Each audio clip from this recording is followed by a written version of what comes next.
आप ये कह रहे हैं कि चूंकि जेनेटिकली हम चिंपैंजी से करीब हैं तो वो हमारे चचा की औलाद है। कजिन्स। कजिन उसी को तो कहते हैं भाई। अस्सलामुअलैकुम वरहमतुल्लाहि वबरकातुहू। उम्मीद है आप सब ठीक होंगे, खैरियत से होंगे। आज की वीडियो बहुत इंटरेस्टिंग होने वाली है, वीडियो को एंड तक जरूर देखिएगा। आप ये कह रहे हैं कि चूंकि जेनेटिकली हम चिंपैंजी से करीब हैं तो वो हमारे चचा की औलाद है। कजिन्स। कजिन उसी को तो कहते हैं भाई। हाँ, एवोल्यूशनरी कजिन्स। जी। कि चलो थोड़ी देर के लिए मान लिया कि एवोल्यूशन जो डार्विन ने कहा वही है। क्या उस डार्विनियन एवोल्यूशन में आप उसको अडॉप्ट करके ये कह सकते हैं कि ये गाइडेड नहीं था? नहीं, बिल्कुल नहीं है गाइडेड। दलील। ठीक है, तो फ्लैजेलम जो है मसलन इंटेलिजेंट डिजाइन की का एक एग्जाम्पल है, तो उसमें एवोल्यूशन पॉसिबल नहीं है। वो कैसे आया? वो तो इवॉल्व नहीं हो सकता। साइंटिफिक कम्युनिटी के लिए चैलेंज है। आप थोड़ा और मुझे बता सकते हैं और ये जो आपने अभी और किया यही कहा? यही तो मसला है ना, आपने पढ़ा वढ़ा कुछ नहीं आ गए। और फ्लैजेलम के बगैर सेल सर्वाइव नहीं कर सकता, और सेल सर्वाइव न करे तो एवोल्यूशन पॉसिबल नहीं है। मैंने कहा मुझे सिर्फ बेसिक लेवल का पता है और मुझे ये ज्यादा अपील करती है, जैसे मैं पिछले यही भाई कह जैसे रहा पिछले हूँ। कह रहा था। देखें हाँ। देखें देखें, मेरी बात सुने आप। आपको बेसिक लेवल का पता है और आपको ये इसलिए अपील कर रही है क्योंकि आपको सिर्फ बेसिक लेवल का पता है। अगर आपको थोड़ा ज्यादा पता चल जाए तो ये आपको अपील नहीं करेगी, जैसा कि उन बहुत सारे लोगों को अपील नहीं करती जिनको थोड़ा ज्यादा पता है आपसे। अच्छा, मुफ्ती साहब ने एक सवाल पूछा कि सिर्फ इंसान ही क्यों पहुंचा इस तक, तो इसका मैं एक जवाब दे सकता हूँ। जी दीजिए। अच्छा, एक बंदा, एक लॉटरी है, उसमें हजारों लोग हिस्सा लेते हैं, तो एक ही बंदा जो जीतता है उसका क्या रीजन है? ठीक है, चलें जी आगे बढ़ते हैं। अच्छा, हमारे साथ हैं इस गॉड डिल्यूजन। Hello sir. जी भाई। I am audible? बिल्कुल आवाज आ रही है आपकी। सर, मैं ये पूछना चाहता हूँ कि क्या बिग बैंग थ्योरी पे आप बिलीव करते हो? Do you think it's a आप फैक्ट? मेरे भाई, आप पहले सनातनी थे? नहीं नहीं, क्या थे? ये अभी हैं? मैं अभी भी मुस्लिम ही हूँ, मुझे कंफर्म नहीं है मैं क्या हूँ। अच्छा, अभी भी मुस्लिम हैं लेकिन कंफर्म नहीं है कि क्या हैं। अच्छा ठीक तो है। तो आज तो बहुत जबरदस्त केसेस आ रहे हैं भाई।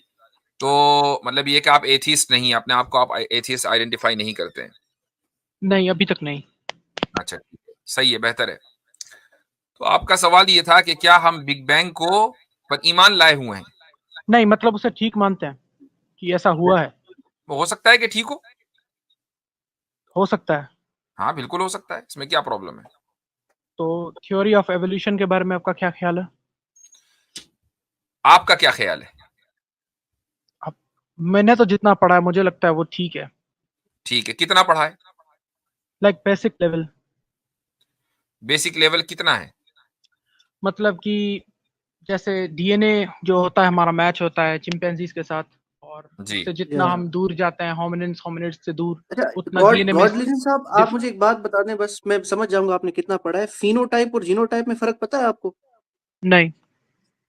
बस होगी बात, ये आपको क्या पता है। पर आप सुन तो रहे ना मेरा जी ठीक है प्रॉपर? ठीक है। तो हाँ। आप ये कह रहे हैं कि चूंकि जेनेटिकली हम चिंपैंजी से करीब हैं तो वो हमारे चचा की औलाद है। कजिन्स। कजिन उसी को तो कहते हैं भाई। हाँ, एवोल्यूशनरी कजिन्स। हाँ, एवोल्यूशनरी कजिन है, ठीक है। हम्म। तो अच्छा, आप मुझे कोई स्टैंडर्ड बताएंगे कि कितने करीब हो अगर जेनेटिकली तो स्पीसिएशन हो जाता है, और कितने दूर हो, यानी जेनेटिकली कितने फासले पर स्पीसिएशन होता है, बताएंगे कुछ? मतलब स्पीशी अलग होता है? हाँ, यानी स्पीसिएशन का जो प्रोसेस है वो ये कि भाई इतना फर्क होगा तो इसको एक अलग स्पीशीज मान लेंगे। देखिए, उसके लिए ये स्टैंडर्ड है कि अगर आप किसी के साथ मतलब यू नो बच्चा नहीं पैदा कर सकते अगर, तो उसकी और आपकी स्पीशी अलग है। भाई नियंडरथाल्स स्पीशीज अलग का स्पीशी है। डिफाइन नहीं बोला। हाँ, निएंडरथाल हमारी सब स्पीशी है, उसके साथ मतलब ये एक्सपेक्शन है कि हम कर भी सकते हैं नहीं भी कर सकते, वो बहुत दूर नहीं है हमसे। तो नहीं, तो आप अलग स्पीशी मानते हैं या नहीं मानते? सब स्पीशी। सब स्पीशी, लेकिन कुछ साइंटिस्ट कह रहे हैं जी वो अलग स्पीशी है जो अब मौजूद नहीं है। वो मौजूद तो नहीं है, वो खत्म हो चुकी है, लेकिन वो उनका खत्म डीएनए हो अभी भी चुके हम हैं, में है। और हर इंसान के अंदर नियंदरथाल के डीएनए का कुछ हिस्सा मौजूद है। हाँ, सब स्पीशीज को कहता है ना, जिसके साथ मतलब हो भी सकता है नहीं भी हो सकता। अच्छा, तो अब मुझे एक हम्म, बात बताएं कि जी। अगर मान लीजिए कि जेनेटिकली कुछ चीजें अलग हैं, हम्म। थोड़ा सा फर्क है, मसलन जितना जीन आगे जाएंगे उतना फर्क होगा, तो इससे आप ये समझते हैं कि एवोल्यूशन जो है वो बिल्कुल 100% सही है। डार्विनियन एवोल्यूशन की बात हो रही है, डार्विनियन एवोल्यूशन। एवोल्यूशन तो डार्विनियन नहीं है। एवोल्यूशन में चेंजेस होते रहते हैं, न्यू फॉसिल्स आते हैं, न्यू जैसे आती है तो वो चेंज करती नहीं रहती है। भाई, मैं थ्योरी की बात कर रहा हूँ। डार्विनियन एवोल्यूशन एक कॉन्सेप्ट है ना, मतलब जैसे लमार्कियन एवोल्यूशन एक डिफरेंट चीज है, डार्विनियन एवोल्यूशन एक डिफरेंट चीज है। मैं उसकी बात कर रहा हूँ, जो मुझे मालूम है एवोल्यूशन में चेंजेस आते रहते हैं। हाँ, एवोल्यूशन थ्योरी, हाँ, बस वही जो डार्विन ने प्रेजेंट की थी, वही ठीक है। मतलब उसका जो आइडिया है नेचुरल सिलेक्शन म्यूटेशन, वही उस हद में ठीक है, मुझे वो अपील करता है। अच्छा, तो कुछ चले हद मैं तक। अब मैं एज ए डेविल्स एडवोकेट आपसे सवाल करता हूँ जी। कि चलो थोड़ी देर के लिए मान लिया कि एवोल्यूशन जो डार्विन ने कहा वही है, हम्म। क्या उस डार्विनियन एवोल्यूशन में आप उसको अडॉप्ट करके ये कह सकते हैं कि ये गाइडेड नहीं था? नहीं, बिल्कुल नहीं है गाइडेड। दलील? गाइडेड इसलिए नहीं है क्योंकि ऐसे भी म्यूटेशन से ऐसे भी इवोल्यूशन होते हैं जिसकी वजह से स्पीशीज साफ हो जाते हैं। तो इससे गाइडेड ना होने से ना होना कैसे साबित हुआ? या अगर गाइडेड है, अगर कोई क्रिएटर है जो कि कॉन्शियस है और इंटेलिजेंट है, तो वो अरबों साल वेट क्यों करेगा? या एक इससे ऐसा भी भी पल आ चुका है जो, इससे भी ये कैसे साबित हुआ कि गाइडेड नहीं होगा? देखिए ये ट्रायल एंड एरर का क्योंकि है ना, अरबों मतलब साल वेट करना तो मेरे और आपके लिए है ना, जो कि हम टाइम बाउंड है। जो क्रिएटर है वो तो टाइम में है ही नहीं, उसके लिए अरबों साल कोई माने ही नहीं रखते ना। ये तो मेरे और आपके लिए है। आपके हिसाब से ये गाइड हुआ है मैं एवोल्यूशन। आपने कहा कि गाइडेड नहीं हो सकता, तो अब मैं आपसे ये पूछ रहा हूं कि आपके पास क्या दलील है कि गाइडेड है ही नहीं? दलील उसका देना। पहला दलील यही है जो मैंने दिया कि स्पीशीज खत्म हो जाते हैं, एवोल्यूशन अगर थोड़ी ये भी कोई गलत दलील चली नहीं है। गई। ये कोई दलील नहीं है। जो आदमी जो जात गाइड कर रही है उसको हो सकता है कि उसकी मर्जी हो कि खत्म हो जाए स्पीशी। गॉड डिल्यूजन भाई, हारिस सुल्तान से एवोल्यूशन सीखना छोड़ दें यार। हाँ, ये वही वही हारिस ये वही वही बंदा है जो मिसालें देता है ये। वही मिसाल है। मतलब ये मुफ्ती गाइडेड क्यों नहीं हो साहब, सकता? जी जी, गाइड नहीं हो सकता ना, क्योंकि ये तो ट्रायल एंड एरर पे बेस है ना, मतलब डीएनए में म्यूटेशन ओ होता भाई, है, थोड़ा थोड़ा फर्क आता है, फिर स्पीशी आगे जाती है, वो काफी बात टाइम ठीक है, खत्म हो जाती है। ये बात सही है, लेकिन ये आपने कैसे साबित किया कि कोई एंटिटी इसको गाइड नहीं कर रही है?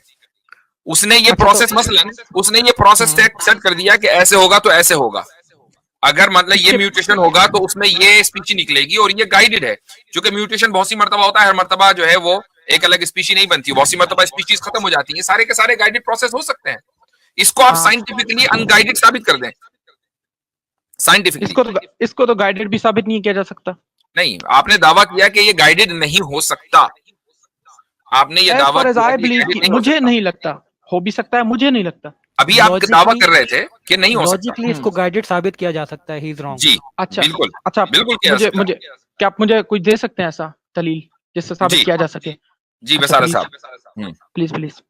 फर्ज कीजिए थोड़ी देर के लिए कि मुझे एक इंटरव्यू के लिए बुलाया जाता है जी। और मुझे ये कहा जाता है कि भाई आपके पास इंटरव्यू देने के बाद आपको प्रैक्टिकल एक रूम में बिठाया जाएगा। वहाँ पे कंप्यूटर लैब है, 50 कंप्यूटर्स है वहाँ पे, और हर कंप्यूटर पे एक मुख्तलिफ पासवर्ड डला हुआ है और मुझे 1 मिनट का टाइम दिया जाता है और कहा जाता है कि इन 50 कंप्यूटर्स पे जो मुख्तलिफ पासवर्ड हैं आपको ब्रेक करने हैं ये सारे पासवर्ड। और 1 मिनट का आपके पास टाइम है, मेरे पास पासवर्ड्स की नॉलेज नहीं है। मैं जाता हूँ रैंडमली सब कीबोर्ड्स के पास या कीपैड्स के पास जाता हूँ, उन कंप्यूटर का रैंडमली हाथ मारता हूँ, एंटर दबाता हूँ, हर कंप्यूटर खुद ब खुद अनलॉक होता जाता है और 1 मिनट या उससे भी कम समय के अंदर मैं सारे जो है वो कंप्यूटर के पासवर्ड जो है अनलॉक कर देता हूँ। अब आप मुझे एक बात बताइए, क्या ये लॉजिकली पॉसिबल है कि मैंने ये काम रैंडमली किया है, मतलब कीबोर्ड पे हाथ मार दिया और सारे पासवर्ड बिल्कुल ठीक ठीक चल गए? बिल्कुल गलत है लॉजिकली। ये ज्यादा फिजिबल है समझने के लिए, ये ज्यादा फिजिबल है कि या तो मुझे इंटरव्यूअर ने यानी कि इंटरव्यू लेने वाले ने सारे पासवर्ड्स पहले से बता दिए थे, या मैं कोई बहुत ही सुपर इंटेलिजेंट बीइंग हूँ, वो जो आता है ना वो कोई मिल गया के अंदर जो जादू आता है, उस टाइप की कोई एंटिटी हूँ जिसके पास ये सारी फोर नॉलेज है या प्री नॉलेज है, यानी इस लैब के बारे में मैं पहले से जानता था। I am a supreme hacker. ये दो पॉसिबिलिटीज के अलावा अगर कोई पॉसिबिलिटी बनती है तो मुझे बताओ। हाँ, लेकिन एवोल्यूशन ऐसे तो काम नहीं करती ना कि आपने पासवर्ड डाल दिया और फिर खुल गया तो मतलब इवॉल्व हो गई भाई कुछ ना कुछ। एवोल्यूशन का सारा प्रोसेस ही ऐसे हुआ है, आपको पता है, एक्सीडेंशियल नहीं है कुछ भी। कैसे? जो प्रोटीन बनते हैं, अमीनो एसिड्स बनते हैं, उसके साथ जो गाइडेड जो मुफ्ती साहब ने लफ्ज इस्तेमाल किया गाइडेड एवोल्यूशन, इसका मतलब यही तो है गाइडेड एवोल्यूशन। एक माँ के रहम के अंदर जो बच्चा जन्म लेता है उसको पता होता है कि भाई किस तरह मुझे इवॉल्व होना है, किस तरह डेवलप होना है। You understand what I am saying? नहीं, वो तो एक कोड की तरह भी हो सकता है ना, जो कि फीड हुआ है पहले से ही। तो भाई वो ये उसी कोड कोड पे, जब मतलब बायोलॉजिकल जब मशीन जब आप समझे जेनेटिक हम हैं, म्यूटेशन जैसे हमारे रोबोट अंदर एआई काम हो करता रही है। थी, जब जेनेटिक हम्म। म्यूटेशन हमारे अंदर हो रही थी, तो ये सारा कोडिंग हाँ। की बेस पे ही तो काम कर रहा था ना। नहीं मतलब, हर कोड ने बिल्कुल ठीक ठीक काम किया, जब भी तो हम यहाँ बैठे हुए हैं ना, अकॉर्डिंग टू थ्योरी नहीं, ऑफ हम में भी एवोल्यूशन। काफी कमियां हैं। अगर आप बात कमियों की नहीं परफेक्टली हो रही है, गाइडेंस पर। बात कमियों की नहीं हो जी। रही है, एक अलग मसला है। बात ये हो रही मतलब है कि जो हमारे अंदर हाँ। कोडिंग हुई है और कोड्स ने हाँ। जिस तरीके से कंप्यूटर वाली उन्होंने मिसाल दी है उसमें कोड्स इन्वॉल्व होते हैं, ऐसे ही हमारे जीन्स में कोड्स हैं। तो मिसाल तो बिल्कुल परफेक्ट है। मतलब वो जो इंटेलिजेंट बीइंग है, उसने 4-9 कंप्यूटर्स खोल लिए, लेकिन एक कंप्यूटर खोलना उसे नहीं खोला 1 मिनट में। गॉड डिल्यूजन भाई, आपको पता है कि इंटेलिजेंट डिजाइन आर्ग्यूमेंट क्या होता है? हाँ, कि हर चीज मतलब डिजाइन की गई है इंटेलिजेंटली, डिजाइन की मतलब गई है, उसका हर कोई पर्पस है। आपको पता है ये लॉजिकल और वैलिड आर्ग्यूमेंट है, कैसे? जो साइंटिफिक कम्युनिटी में चैलेंज किया जाता है फाइन बाकायदा। Tuning fine tuning argument. Fine tuning argument की बात इंटेलिजेंट नहीं कर डिजाइन। रहा, इंटेलिजेंट डिजाइन की बात कर आप थोड़ा बता सकते हैं मुझे इसके बारे में? रहा। नहीं इंटेलिजेंट नहीं डिजाइन यही नहीं, वेट यही वेट वेट एग्जैक्ट। जी। वेट। हम्म। आपने कहा कि इंटेलिजेंट डिजाइन आर्ग्यूमेंट मुझे पता है। मुझे पता है, फाइन ट्यूनिंग पता है, जो कहते हैं नहीं, कि इंटेलिजेंट एटम। डिजाइन भी हाँ। पता है ना, तो इंटेलिजेंट डिजाइन आर्ग्यूमेंट बताइए। इंटेलिजेंट डिजाइन मतलब वो कहते हैं हर चीज इंटेलिजेंटली डिजाइन हुई है, कोई भी ऐसे अपने आप नहीं आ गया। मतलब हर चीज एक पर्पस के हिसाब से काम कर रही है, कोई भी अपना आप ऐसा ही बस काम नहीं कर रही चीज। ठीक है, तो फ्लैजेलम जो है मसलन इंटेलिजेंट डिजाइन की का एक एग्जाम्पल है, तो हम्म। उसमें एवोल्यूशन पॉसिबल नहीं है, वो कैसे आया? वो तो इवॉल्व नहीं हो सकता, साइंटिफिक कम्युनिटी के लिए चैलेंज है। आप थोड़ा और मुझे बता और सकते हैं और ये जो आपने अभी और किया यही कहा? यही तो मसला है ना, आपने पढ़ा वढ़ा कुछ नहीं, आ गए। और फ्लैजेलम के बगैर सेल सर्वाइव नहीं कर सकता, और सेल सर्वाइव न करे तो एवोल्यूशन पॉसिबल नहीं है। मुफ्ती वो साहब, क्या मैंने है, जब थोड़ा मुझे स्टार्टिंग में सवाल किया, एक सेकंड गॉड डिलीजन साहब, जब इन्हें हम्म। क्लेम किया ना आके कि मैं इसमें मानता एवोल्यूशन में, बेसिक जेनेटिक्स का सवाल किया, जो कि हायर सेकेंडरी से भी पहले पढ़ाया जाता है, बेसिक, और आपको वो भी नहीं आता था। You do not even know G of genetics and you इसका आर ये कमिंग मतलब हियर नहीं एंड कि मुझे चैलेंजिंग। कुछ भी पता नहीं है उसके बारे में। बेसिक चीज नहीं पता आपको जेनेटिक्स के बारे में सर, बेसिक चीज, बेसिक। नहीं, इसका इससे आप ये कैसे निकाल सकते हैं कि मुझे कुछ भी नहीं आप पता, मुझे पता ही नहीं एवोल्यूशन काम फिनोटाइप कैसे और करती है। जीनोटाइप तो बता नहीं सके यार। मैं मेडिकल का स्टूडेंट नहीं हूँ, but I can still define that. मेरी तो पूरी वीडियो पड़ी हुई है इसके ऊपर मेरे चैनल। अच्छा, डिफाइन कर सकते हैं वो क्या है? जो सवाल पूछा जा रहा है, अब उसका जवाब दें। नहीं, आप थोड़ा बताएं, मुझे भी पता चले, मैं भी सीख, मैंने आपसे सीखने आया हूँ, मैं कह रहा हूँ मैंने ना, पहले मैंने ही तो वीडियो डाली हुई है उसके ऊपर। मैं चाह रहा हूँ अथर भाई जो आपसे सवाल कर रहे हैं उसका जवाब दें, अच्छा मुफ्ती साहब, बिकॉज आप यू क्या आर सवाल द कर रहे वन हु हैं? Came up with this evolution theory. जी, मैंने कहा मुझे सिर्फ बेसिक लेवल का पता है, और मुझे ये ज्यादा अपील करती है, जैसे मैं पिछले यही भाई कह जैसे रहा हूँ। पिछले भाई कह रहा था। देखें हाँ। देखें देखें, मेरी बात सुने आप। आपको बेसिक लेवल का पता है, और आपको ये इसलिए अपील कर रही है क्योंकि आपको सिर्फ बेसिक लेवल का पता है। अगर आपको थोड़ा ज्यादा पता चल जाए तो ये आपको अपील नहीं करेगी, जैसा कि उन बहुत सारे लोगों को अपील नहीं करती जिनको थोड़ा ज्यादा पता है आपसे। अच्छा, आप ये मुझ मैं अपनी आवाज दोबारा सुन पा रहा हूँ, ये बार बार, ये क्या चक्कर है, किसके माइक में प्रॉब्लम है? इनको म्यूट ये करें गॉड इनको, भाई इनकी की आवाज इको हो रही है। ये एक सेकंड। लगता है। इको आ रही है। हाँ, मैं इनको जो है म्यूट कर देता हूँ, बार बार एको आ रही है। ठीक है, नहीं अभी भी, अच्छा अब सही है। हाँ, तो अब ये देखें, असल चीज क्या है कि एवोल्यूशन किन किन चीजों के ऊपर खड़ा हुआ है, आपको सिर्फ ये देखना चाहिए। और इसके ताल्लुक से किसी मुल्हिद की वीडियो को के ऊपर ईमान लाए बगैर आप रिसर्च करें। मिसाल के तौर पर आप इंटेलिजेंट डिजाइन थ्योरी को पढ़ लीजिए। इसी तरीके से आप देखें कि एवोल्यूशन की एक बहुत मजबूत दलील मसलन फॉसिल रिकॉर्ड है। तो आप एक काम ये भी करें कि फॉसिल्स के ताल्लुक से साइंटिस्ट ने जो स्कैम किए हैं गुज़िश्ता 100 सालों के अंदर, पूरी गूगल के ऊपर उसकी लिस्ट मौजूद है, जस्ट गूगल इट। ठीक है, तो उसकी इसकी वजह यह है कि आपकी परवाज वहीं तक है, तो आप उसको, उस परवाज को देखकर देखें कि भाई साइंटिस्ट ने कहाँ कहाँ मसलन स्कैम्स किए हैं फॉसिल रिकॉर्ड बनाने में, और उसकी बुनियाद पर पूरी एक एवोल्यूशनरी बायोलॉजी खड़ी कर दी है। तीसरी चीज आप ये देखें कि लाइफ की जो डेफिनेशन है मसलन वो क्या है, उसके अंदर किस तरीके से एक इन्फिनिट साइकिल क्रिएट होता है। जब आप लाइफ की को डिफाइन करते हैं बायोलॉजी में कि life is that what evolves, और उसके बाद आप फिर ये कहते हैं कि भाई लाइफ वो है जो इवॉल्व करे। अच्छा भाई, एवोल्यूशन क्या, एवोल्यूशन लाइफ में होता है, तो अभी तो लाइफ ही डिफाइन नहीं हुई, तो आपने एवोल्यूशन फिर लाइफ में कैसे कर दिया? तो ये इन्फिनिट साइकिल है। ठीक है, इन्फिनिट साइकिल एक फिलोसॉफी, एक फैलेसी है। ये कमिट होती है इसमें। इसी तरीके से आप ये भी देखें कि यानी जो स्पीसिएशन है, स्पीसिएशन कैसे होता है उसके ऊपर साइंटिफिक कम्युनिटी मुत्तफिक नहीं है।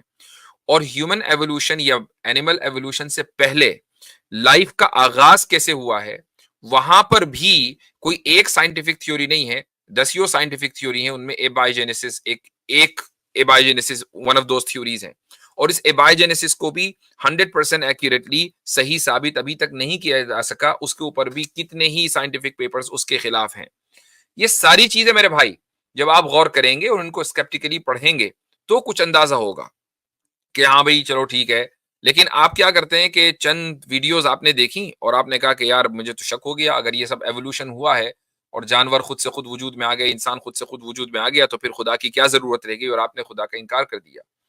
सीधी सीधी बात, एक सवाल आपके जहन में ये भी आना चाहिए कि भाई फिर आखिर क्या वजह है कि जब सबका एवोल्यूशन हो रहा था तो फिर इंसान ही इस लेवल पर, कॉन्शियसनेस के इस लेवल पर पहुंचा और दूसरे जानवरों का भी एवोल्यूशन चल रहा है, वो अभी तक क्यों नहीं पहुंचे? यानी कुछ इस तरह का होना चाहिए था ना कि भाई इंसान भी उस कॉन्शियसनेस पर पहुंच जाता और कोई दूसरा भी, मसलन सांप बिच्छू कुछ और भी होता कि जो कॉन्शियसनेस के इस लेवल पर होता। ये क्या बात है कि एक लौता इंसान ही है जो इतना कॉन्शियस है।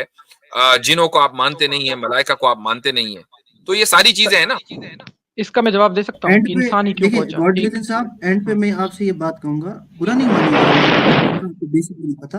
मेरा जो सवाल करने का मकसद जो था ना वो ये था भाई एक मिनट जरा फूंक मारना बंद करें जी। हाँ, मेरा जो सवाल करने का मकसद ये था कि जब आप इतना बड़ा टॉपिक पढ़ते हैं ना एवोल्यूशन, तो आपको कुछ बेसिक चीजें हैं जो आनी चाहिए ताकि आप रिसर्च भी कर सकें। मिसाल के तौर पर आपको मैंने फिनोटाइप और जीनोटाइप का एग्जांपल दिया, नहीं हालांकि आप यूज कर रहे थे वो बात, लेकिन आपको टर्म्स नहीं पता थी, ठीक है। तो जब आप इतना बड़ा एक टॉपिक पढ़ रहे हैं तो मेक श्योर करें कि सारा आता हो। ऐसा नहीं कि एक वीडियो देख लिया, जैसे मुफ्ती साहब ने कहा, कोई एक बात सुन ली कि भाई थ्योरी ऑफ एवोल्यूशन इस्लाम को डिबंक कर देती है, तो देयरफॉर मैं इसी पे चल पड़ता हूँ। तो please kindly be guided whenever you study. अच्छा, मुफ्ती साहब ने एक सवाल पूछा कि सिर्फ इंसान ही क्यों पहुंचा इस तक, तो इसका मैं एक जवाब दे सकता हूँ। जी दीजिए। अच्छा, एक बंदा, एक लॉटरी है, उसमें हजारों लोग हिस्सा लेते हैं, तो एक ही बंदा जो जीतता है उसका क्या रीजन है? इसलिए कि उसको डिजाइन इसी तरीके से किया गया है ना। और नहीं, वो दूसरी तो बात रैंडम होती है ना। नहीं, होल्ड ऑन, उसको खेलने वाले बंदर और कुत्ते और बिल्ली और इंसान नहीं होते, बल्कि सारे के सारे इंसान होते हैं, ठीक है। उन सारे इंसानों में किसी एक के पास वो इत्तेफाक से एक नंबर आ जाता है और वो जीत जाता है, इस प्योर लक, ठीक है, प्योर लक। अगर आप ये कह रहे हैं कि नहीं इंसान सिर्फ लकी था, तो ये सिर्फ एक रैंडम था, तो यहां सवाल यही होगा कि यानी ये चीज सिर्फ इंसान के साथ ही खास क्यों है, जब एवोल्यूशन तो ब्लाइंड है ना, वो तो किसी और को भी कर सकता था, दो लोगों को कर सकता था। आपने लॉटरी टिकट की मिसाल दी है, उसका भी मैं आपको जवाब दे दूं कि बाज मर्तबा खुसूसन यूएस में बहुत कॉमन है लॉटरी, हर जगह स्टेट के अंदर बाकायदा गवर्नमेंट स्पॉन्सर्ड लॉटरी होती है। बाज मर्तबा लॉटरी शेड भी होती है। अगर $1 मिलियन की लॉटरी है तो उसको हो सकता है कि 4 लोग जीतने, हर एक के पास 2.5 लाख आ जाए, ऐसा भी होता है। नहीं, वो तो एक लॉटरी वालों का भी ये मैकेनिज्म होता है कि वो खुद कहते हैं कि भाई ये रैंडमली होगी जी। रैंडम चूज करने वाला भी पीछे कोई इंटेलिजेंट बंदा होता है। एग्जैक्टली, यानी लॉटरी की जो आपने मिसाल दी वो गलत इसलिए दी है चूंकि लॉटरी को भी ऑर्गेनाइज करना, उसके नंबर बनाना, उसके क्या क्या नंबर्स हो सकते हैं, उसके पीछे पूरी एक मैकेनिज्म मौजूद है, इंटेलिजेंट लोग बैठे हुए हैं। लेकिन वो तो हमारी दलील हो गई, आपकी दलील नहीं है। रैंडम आना तो नंबर है ना। और है इस गॉड भाई, उसमें एक बात हो रहा है, जैसे आपने ये लॉटरी वाली मिसाल दी है, तो उसमें कोई एक जीता है, सब नहीं जीते। लेकिन एवोल्यूशन में क्या है कि सब तो थोड़ा थोड़ा जीते हैं, इंसान ज्यादा जीत गया। हाँ, बस इससे पकड़ लेना कि इंसान ज्यादा जीत गया, सब थोड़ा थोड़ा जीत गया, क्योंकि ये पूरी तरह लॉटरी की तरह तो काम नहीं करता। एवोल्यूशन एक अलग चीज है, लॉटरी एक अलग चीज है। मैंने आपको समझाने के लिए दी कि आप पूछ रहे हैं कि इंसान ही क्यों। आपने मिसाल दी लॉटरी की, जब उस मिसाल को गलत कर दिया तो आपने कहा हाँ नहीं वो ठीक है, वो ये मिसाल गलत नहीं है, लेकिन मैं आपको समझाने के लिए बोल रहा था कि आपने कहा एक बात बताएं, क्या लॉटरी के नंबर्स ये जो उसको ऑर्गेनाइज करते हैं, क्या वो नहीं चाहते कि या तो कोई ना आए तो बस एक ही आए, रैंडम एक ही आए? वो इसी तरह डिजाइन करते हैं ना, क्योंकि एक को ही जीतना होता है ना, सब तो नहीं जीत सकते ना भाई। डिजाइन इसी तरीके से मैं हो सकता है कि कोई आदमी इस तरह डिजाइन करे कि 100 आदमी जीत जाए, नहीं, वो तो एक अलग केस हो गया ना। तो वो ये केस भी है कि अगर आप लॉटरी की मिसाल दे रहे हैं तो लॉटरी डिजाइन करने वाला, नंबर चुनने वाला इस तरह का नंबर चुनता है कि 1 लाख लोगों में एक ही आदमी जीते, लेकिन वो ऐसा तो नहीं चुनता ना कि यही स्पेसिफिक आदमी ही जीते, कोई भी नहीं, जीत सकता है। भाई जीतेगा एक, हाँ ठीक, लेकिन उसने उस एक ऑर्गेनाइजर ने ये चूज किया कि एक जीते तो एक जीतता है। वो चूज करता कि दो जीते तो दो जीतेंगे, नंबर उसी तरीके से आएंगे, राइट? मैंने तो आपको एग्री कर रहे हैं ना? समझाने के लिए ये मिसाल दी नहीं कि नहीं नहीं, वो जैसे नहीं, हाँ, इसी को अब गेम अब बाजी पलट रही है, तो अब कहने का नहीं नहीं इसी बाजी को नहीं लेंगे। पलट रही, बाजी नहीं पलट रही। ये होल्ड ऑन, इंटेलिजेंट बंदा बैठा हुआ है, उसने चाहा कि एक जीते तो एक जीतता है, ठीक? हाँ, तो ये हमारी दलील है लॉटरी वाली, लेकिन उसके हाथ में तो नहीं ना कौन जीतेगा, उसके डिसाइड हाथ में नहीं। किया कि कॉन्शियसनेस के लेवल पर एक ही पहुंचे तो एक ही पहुंच रहा है। अच्छा, मतलब आप कह रहे हैं कि गॉड Hold ने on, अगर वो कॉन्शियस बीइंग ना होती तो फिर मल्टीपल लोग जो है या मल्टीपल चीजें, मल्टीपल जानवर जो है कॉन्शियस के उसी लेवल पर होते। नहीं, मतलब आप कह रहे हैं कि गॉड ने बस जानवर बना के छोड़ दिया, वो कहा खुद ब खुद इंसान बन जाएगा जब बना। नहीं नहीं नहीं नहीं, मैं ये नहीं कह रहा हूं, मैं ये कह रहा हूं कि लॉटरी वाली दलील आपकी दलील नहीं, हमारी दलील है। नहीं, लेकिन वो लॉटरी जो बना रहा है वो इतना आपने इंटेलिजेंट तो नहीं। आपने अपने ही गोल में कर दिया गोल। मुफ्ती साहब, इनसे बात करके मेरे हिसाब से फायदा नहीं है, बिकॉज ये सीखने तो आए नहीं है। मैंने मैं इनको आपको जैसे सीखने ही आया हूँ। जाते जाते मेरे कुछ सवाल हैं जो मैं क्लियर आतिफ करने भाई, हूँ आपके जवाबों से। मेरी मुझे स्क्रीन आप शेयर करा दीजिएगा, जाते जाते इनको थोड़ा सा स्कूलिंग भी करते जाएं ताकि ओ ये अच्छा, हाँ जी जी। ये देखिए गॉड डिल्यूशन भाई, ये है यहाँ हम्म। लिखा हुआ है, डॉक्टर कैरोलाइन क्रॉकर एक प्रोफेसर रह चुकी हैं बायोलॉजी की। उसके अंदर ये इनके बारे में आर्टिकल छपता है कि explain challenging Darwinism evolution, sorry expelled for challenging Darwinian evolution, के उस बंदी को, उस औरत को, उस बायोलॉजी की प्रोफेसर को इंटेलिजेंस डिजाइन पढ़ाने के ऊपर डार्विनिज्म के साथ साथ एकेडेमिया से फारिग कर दिया गया। और ये भी कोशिश की, she had a 3-year contract, constantly receive good courses evaluations, but the department chair having received a complaint about her handling evolutionary theory and so on। अच्छा, इसी वजह से एवोल्यूशन, जो डार्विनियन एवोल्यूशन है, ये पॉलिटिकली इसको पॉलिटिकली लोगों के थ्रॉट के जरिए पढ़ाया, यानी कि कहा जाता है ना, शोवलिंग डाउन योर थ्रोट, आपके जो है ना जबरदस्ती आपके हलक से उतारी जाती है। इस पे आप देख लें, माइकल लूज एक फेमस इवोल्यूशनरी बायोलॉजिस्ट है, इसने एक किताब लिखी जिसका नाम ही था Darwinism as religion. Lynn Margulis given national medal of science, ये खुद बात करती है कि Darwinism is more likely a religion than a scientific theory. Julian Huxley ने किताब ली जिसका टाइटल था religion without revelation. Thomas Huxley, जो जूलियन हक्सली का दादा था, claim that Darwinism is a universal religion. अच्छा, आगे, here is a news flash. Renowned Yale professor leaves Darwinism, says intelligent design absolutely serious theory। क्या लिखते हैं वो यहाँ पे, Darwinism has indeed passed beyond the scientific argument as far as they are concerned। You take your life in your hands to challenge intellectually, they will destroy you if you challenge it। Darwinism को आप academia के अंदर challenge करें upper level पे, they will destroy your life. उन्होंने इस बारे में लिखा है, attacking their religion, he stated it's a big issue for them. तो भाई ये डार्विन की जो थ्योरी है ना, ये थ्योरी नहीं है, ये एक मजहब है प्रॉपर, ये सिर्फ थ्योरी नहीं है। और इसको हम बहुत, और ये बता दें कि इंशाल्लाह पिछले हफ्ते जो हमने अपने स्कूल का ऐलान किया था, हम उसमें इंटेलिजेंट डिजाइन भी पढ़ाएंगे इंशाल्लाह ताला। जी माशाअल्लाह। जी हाँ, चले गए? अरे भाई इतनी जल्दी क्यों चले गए? ओके, हो सकता है, हुस्न ज़न ये है कि कनेक्शन ड्रॉप हो गया हो, लेकिन बाज़ मरतबा लोग एकदम चले भी जाते हैं। तो ये थी आज की हमारी वीडियो, जिसमें आपने देखा लोग किस तरीके से दलील मांगते हैं, और जब मुफ्ती यासिर साहब वो दलील भी देते हैं और उनको अच्छे तरीके से समझाते भी हैं, उसके बावजूद लोग दलील को मानने को तैयार नहीं होते। अफसोस गैर मुस्लिम का नहीं होता, अफसोस उन मुसलमान का होता है जो ना ईमान के साथ अल्लाह सुब्हान व तआला की इबादत करते हैं और ना आप सल्लल्लाहु ताला अलैहि वसल्लम की हदीस सुनने के बावजूद अमल नहीं करते और यहाँ दलील मांगने आ जाते हैं। खैर, अल्लाह हम सब को गुनाहों से बचने की और नेक अमल करने की तौफीक अता फरमाए। वीडियो अच्छी लगी हो तो लाइक और हमारे चैनल को सब्सक्राइब जरूर करना। जज़ाकल्लाहु खैर कसीरा। अस्सलामु अलैकुम व रहमतुल्लाहि व बरकातुहू।